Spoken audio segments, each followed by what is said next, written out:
In today's show, the Blazers bounce back from a historic loss to a historic shooting night in a win. Talk about positive regression. Welcome to Locked On Blazers. Let's get into it.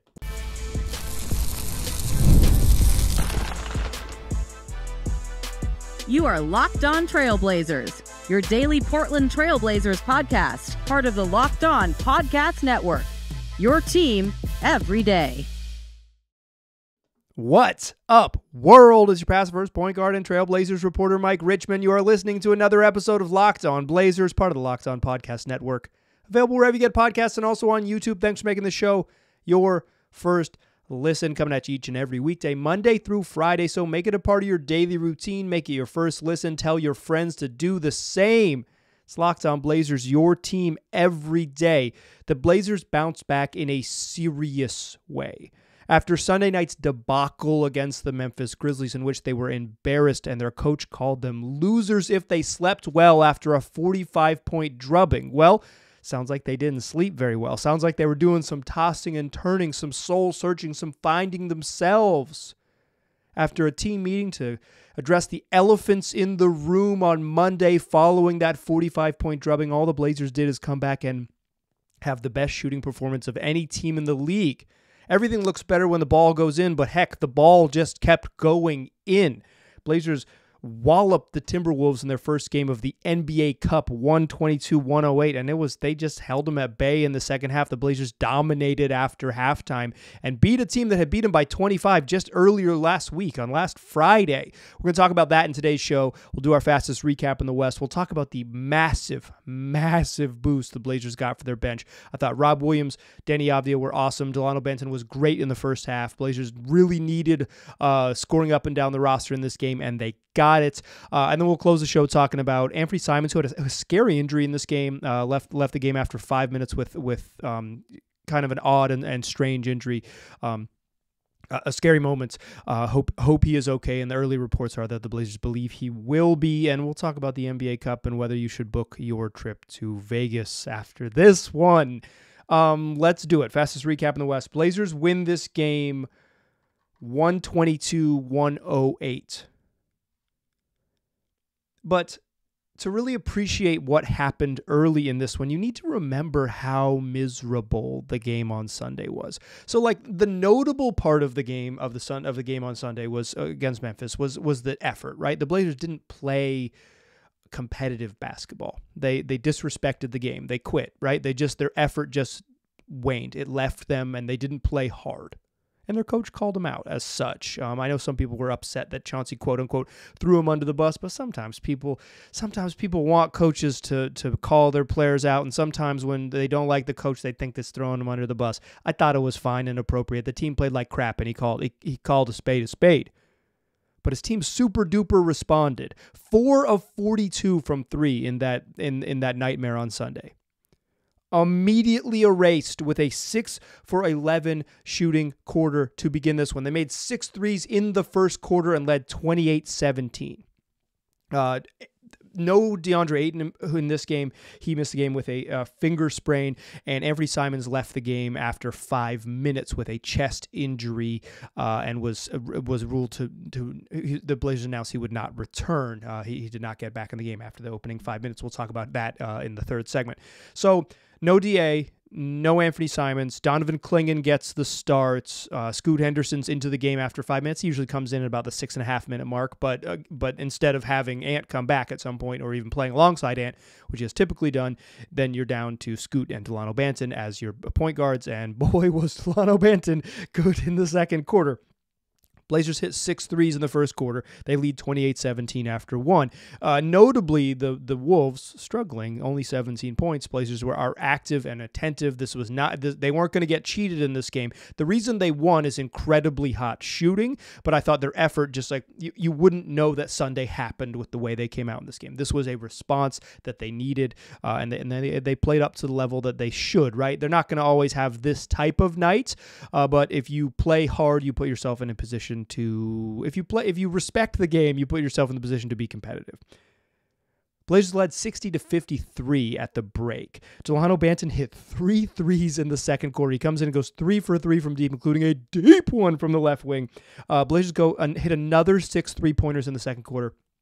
They're 6 of 9 in the second quarter after a 6 for 11 first quarter. If you can do the math at home, that's 12 of 20 in the first half. They were 4 of 42 on Sunday. They shot 9.5% from 3, and they made 12 threes in the opening 24 minutes. Let's freaking go. Banton gets in on the action, but everybody did, right? Like, Scoot hit a 3. Deni comes in and hits a 3. Shaedon Sharpe made his shots. Jeremy Grant's, he didn't shoot great, but had one early. Blazers got 33 points off their bench in the first half because Scoot was playing real minutes. Rob Williams came in and was really good. We're going to talk about him a little bit. I thought this was Deni's best game in a Trailblazers uniform. I don't know if this was the Deni game, but this was by far Deni's best game in a Trailblazers uniform. And Delano Banton hit 4 threes in the first half, including 3 in the second quarter. 33 points off the bench. 33 of your 60 in the first half come from bench contributors. Blazers are hooping, but me, like, I am one to understand the math, right? I'm like 12 of 20 for a team that doesn't shoot particularly well from 3. Like, they're gonna miss shots, and they're only up 7 at halftime, and I'm literally watching the game thinking, like, this might not last, right? This might not last. You know who's an idiot? Me. The Blazers went 5 of 5 from 3 in the third quarter and blew the freaking game open. Blew it open. It gave up only 21 points to the Wolves in that second quarter, or in that third quarter, excuse me. They rattled off 33 of their own, hit 5 3-pointers, capped by a step back, high arcing 3 from Deni Avdija over Anthony Edwards, and kind of looked like, are you bleeping kidding me? As he hit the step back moonshot swish. Blazers lead 93-74 after 3. Wolves would get as close as 11 twice in the fourth quarter, but both times Jeremy Grant responded. First, drove and got fouled, hit a couple free throws. Second time, drove and got himself to the rim, made a layup. Boom, back up to 13, so you don't give them the ball and possession with a chance to cut it to single digits and kind of get things a little bit dicey. The Blazers responded, and they finished this game.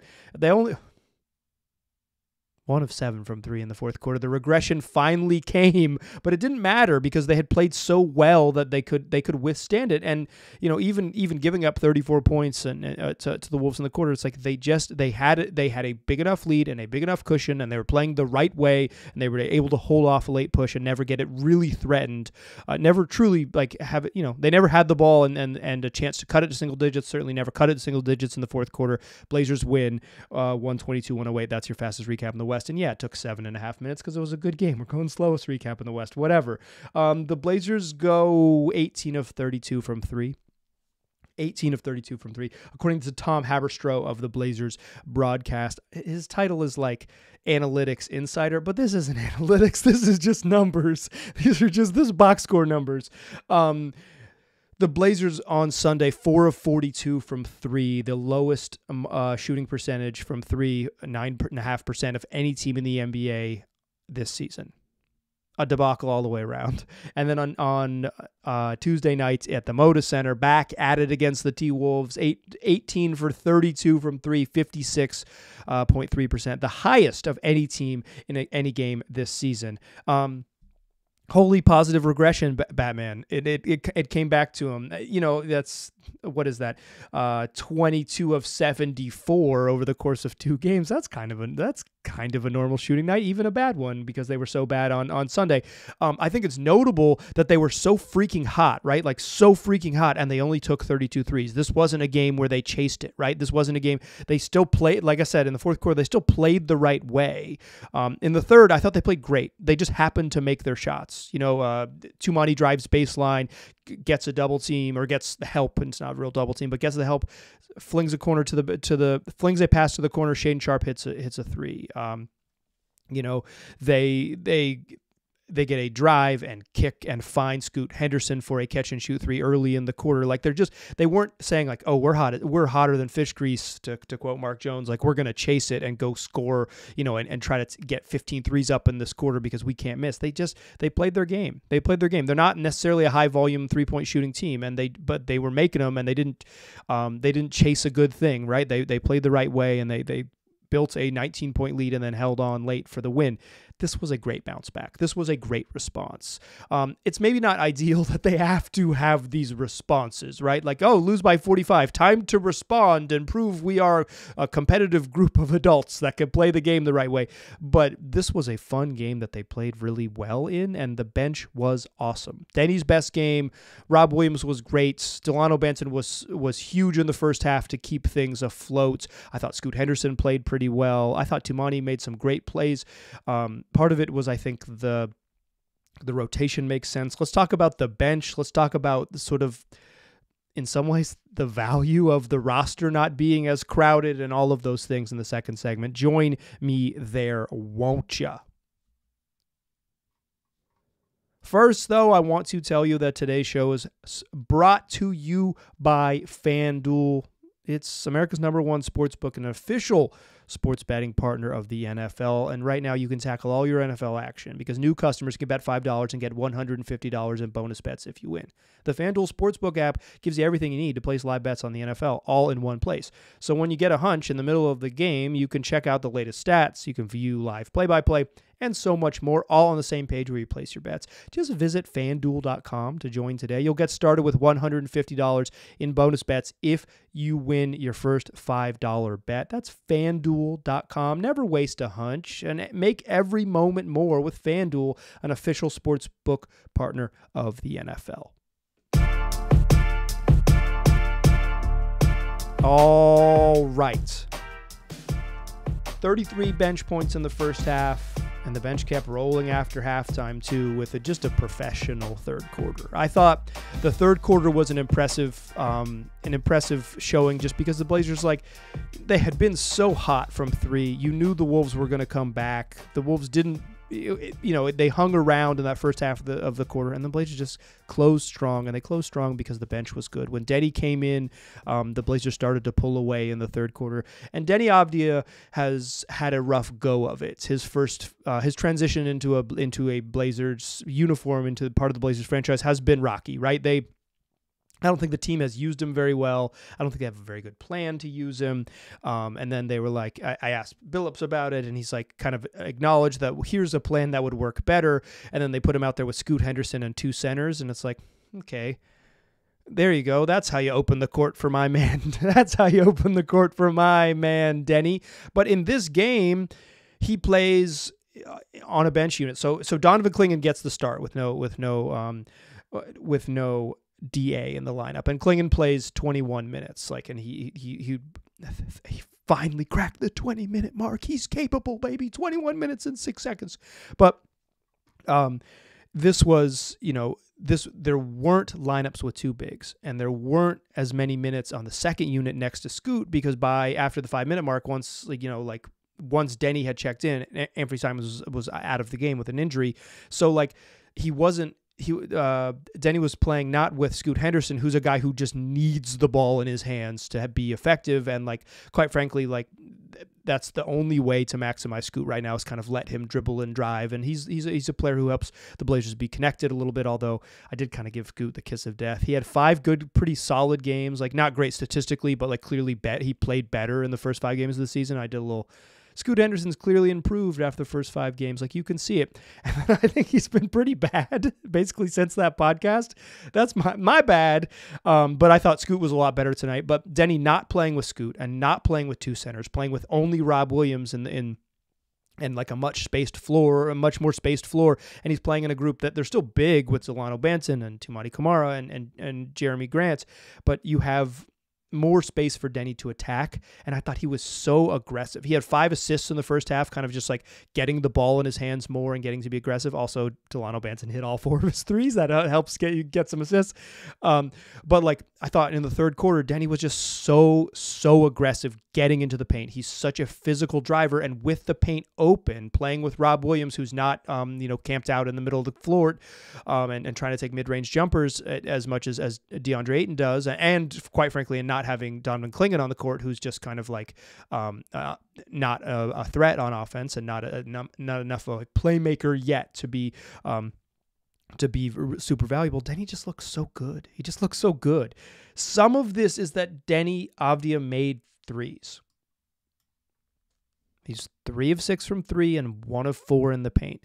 But he did get to the free throw line 6 times. So the aggressiveness, while he's maybe not making some of his twos, the aggressiveness did earn him trips to the free throw line, and he made his shots. He only made 6 threes in the opening 11 games. Like, he was 6 of 35 from 3 coming in. Has really struggled. He makes threes tonight. Everything looks better when the ball goes in. So, like, I want to acknowledge that like, some of the reason why I'm saying Deni played so freaking well is because the ball went in the baskets.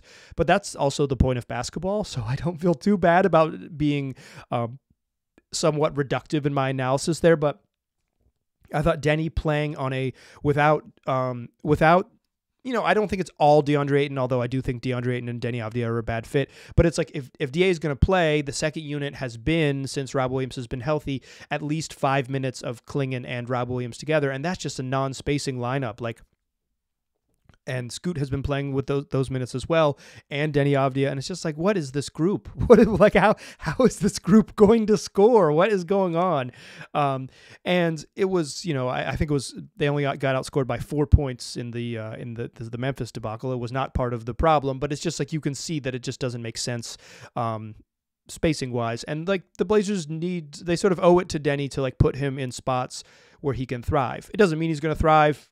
He might not, the shooting from last year might not come around, but if you like don't put him in any situations where he can succeed, obviously he's going to struggle. And I think tonight they put him in situations where he could succeed, and Deni played a lot better because the ball went in. Both of those things happened.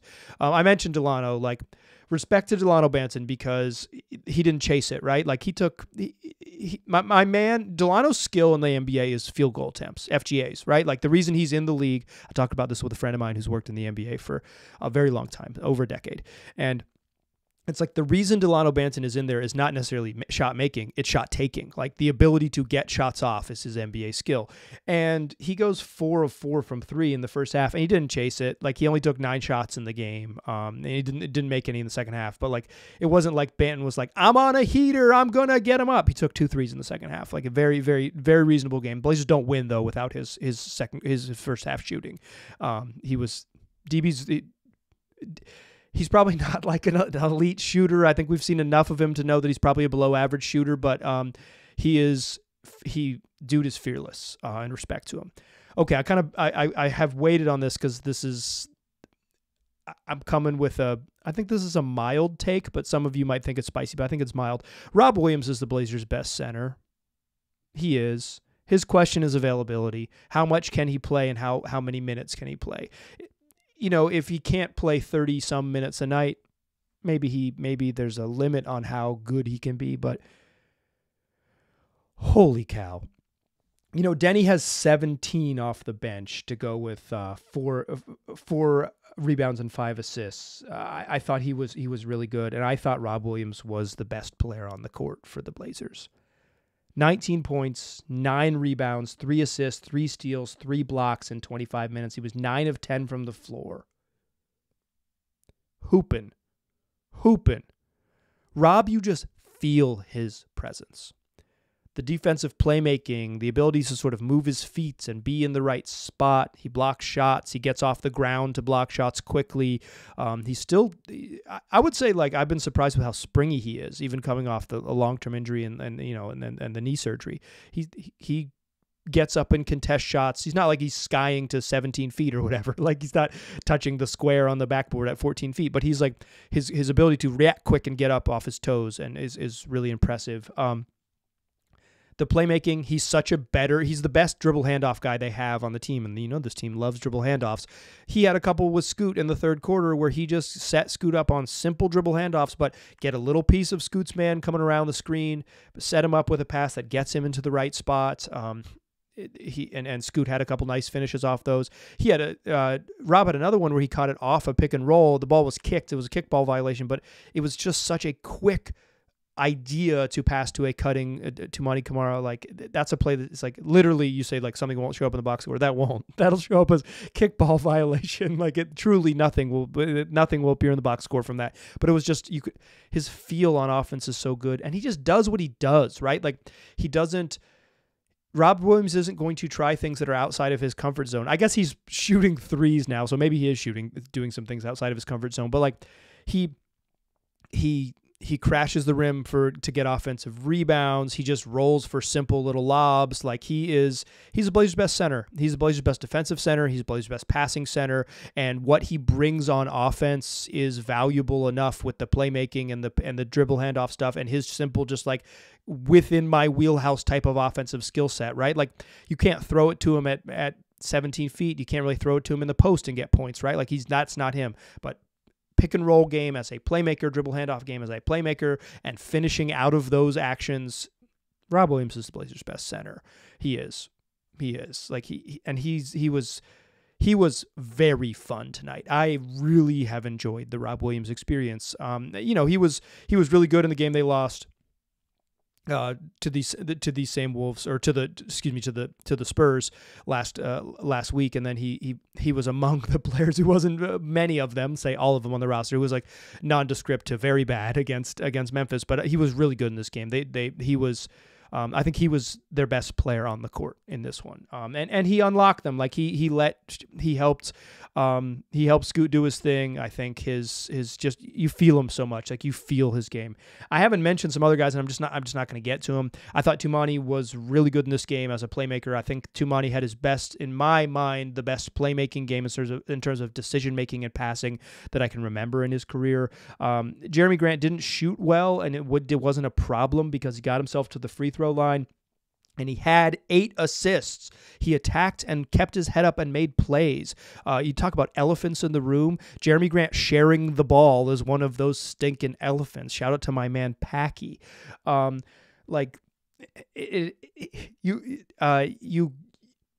JG's not a natural passer, right? So who knows if this will keep up? And also, like, some of the passing is, again, they shot freaking 56% from 3, but I think Jeremy Grant's willingness to pass in this game was great. Shaedon Sharpe was good. He missed a couple. I think he left some points on the board by missing some at the rim, but he was good in this game.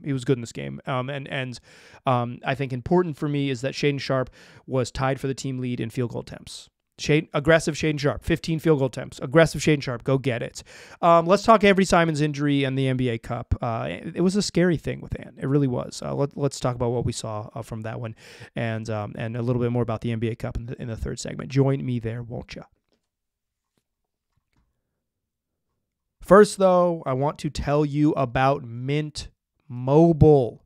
With big wireless providers, what you see is never what you get. Somewhere between the store and your first month's bill, the price you thought you were paying magically skyrockets. With Mint Mobile, you'll never have to worry about gotchas ever again.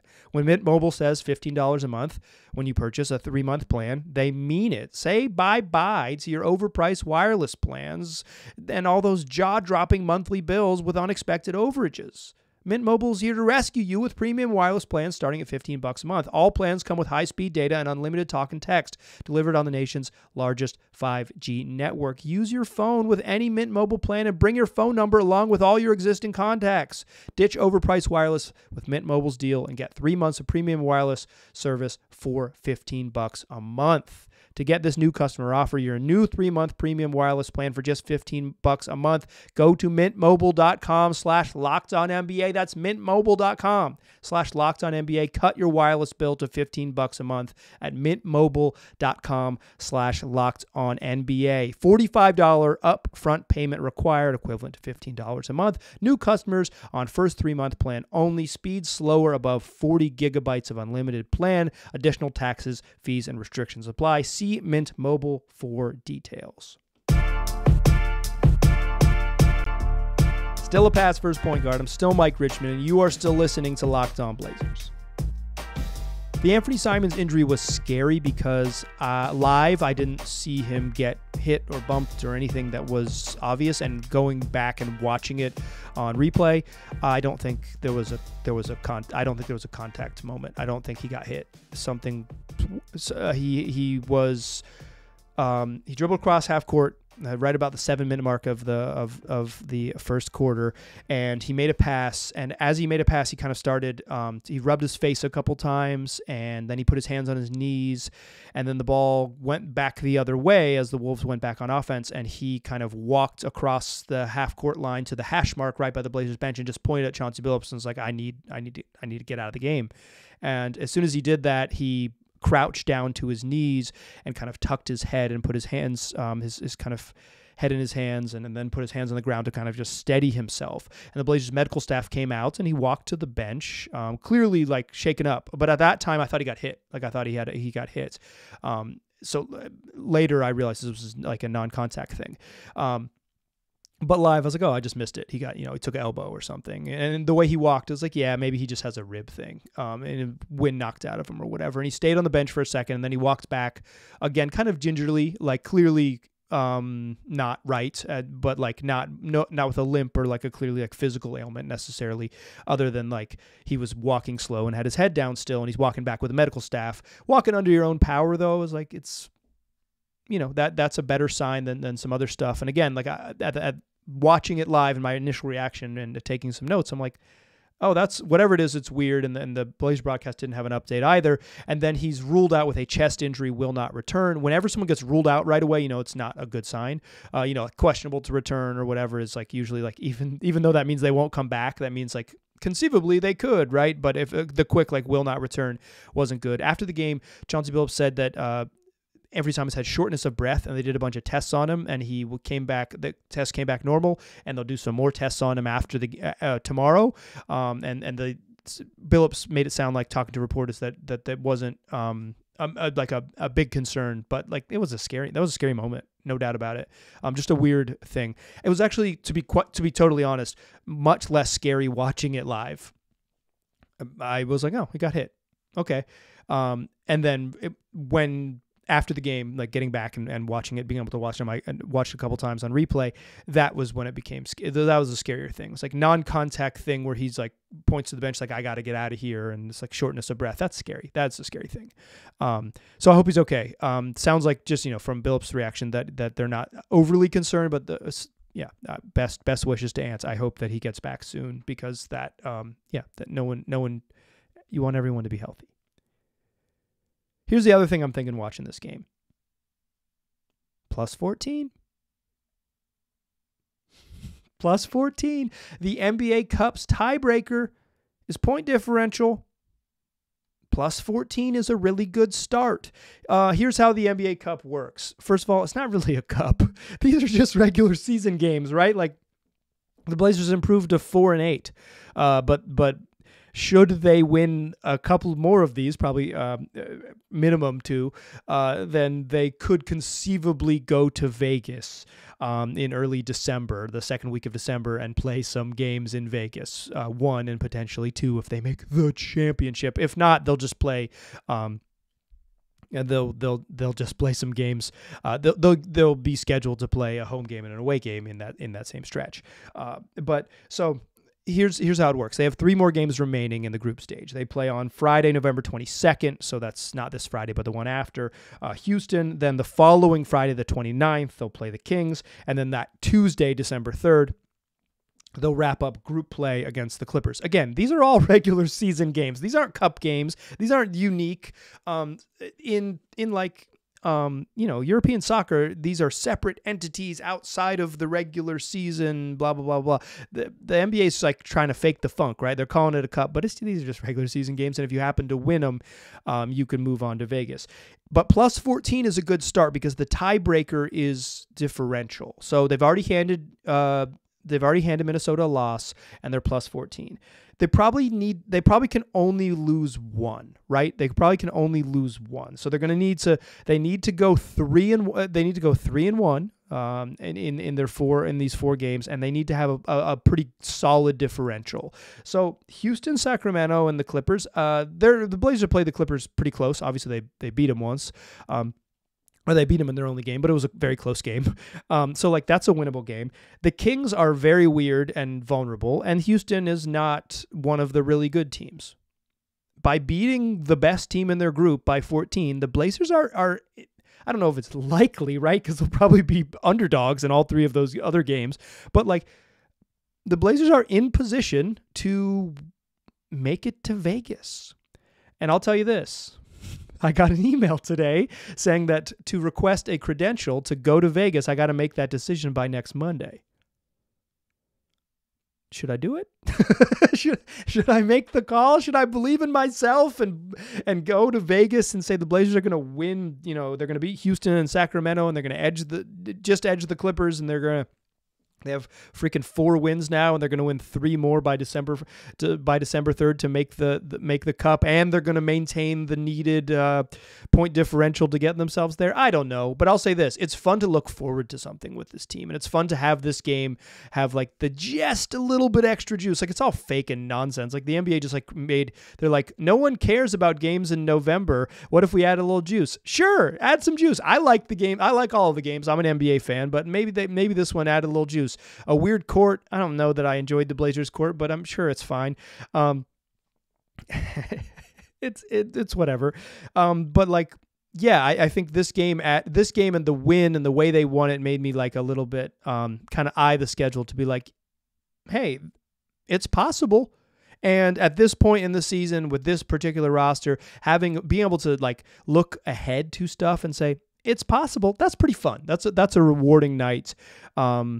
Guess what? Back at it again against the T-Wolves in a game that is not part of the NBA Cup and also has real potential for regression in the other direction to just like a normal shooting night. And I think, unfortunately for the Blazers, normal shooting night is not a very good one. But we'll see what the roster looks like and who's available and all of that, because I think not having to play 3 centers, the Blazers look better. They look better. And that's the thing that we will discuss, obviously. Recap of that game in tomorrow's show. And then Friday's show, this is tomorrow's show. I'm recording this on Tuesday night. You're listening to Wednesday's show. Thursday's show, we'll recap the second T-Wolves game. And then Friday's show, a interview should be a fun one. Don't miss it. That's what we do 5 days a week, wherever you get podcasts and also on YouTube. I appreciate you listening. I'll talk to you soon.